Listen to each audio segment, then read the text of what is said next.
Hello കുഞ്ഞോളെ. ആ പറയ് എന്തൊക്കെ അന്നെ കൊണ്ട് ഞാൻ തോറ്റില്ല. ഇന്ന് എന്തിയ പ്രശ്നം? ആ അംസാഖാന്റെ അവിടെ തേക്കാൻ വന്ന ഇന്ത്യക്കാരായിട്ട് എന്താ കച്ചറ ഉണ്ടാക്കിയായിരുന്നു? ഓലെ തല്ല് എന്തൊക്കെ ചെയ്ത് പറഞ്ഞുകൊണ്ട് അംസാഖ് എന്നെ വിളിച്ചിന്ന്. ആ അത് നിങ്ങൾ ചെവിയിലെത്തിയോ ഇപ്പത്തെ പെട്ടെന്ന്? എന്താ പ്രശ്നം? എന്ത് ചെയ്യുന്നു?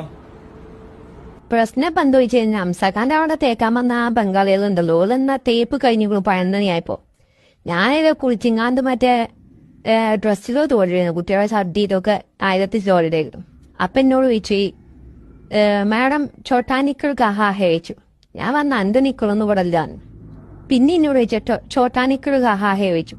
കൊടുത്തിടടി എന്നിട്ടും അന്നേരം മൂളിച്ച് ചകരം അതിലുണ്ട് അംസാഖി പോലെ കൂടി വന്നിക്കണ്. എന്നിട്ട് ചോദിച്ചേനെ. അപ്പൊ അംസാഖ് ചോദിച്ചു നോക്കി. അപ്പൊ ചോട്ടാനിക്കർ നല്ല പറഞ്ഞായി ചോട്ടാനിക്കര എവിടെയാന്നാ ചോദിച്ചു. ചോട്ടാനിക്കര കഹാഹേന്നാ ചോദിച്ചു.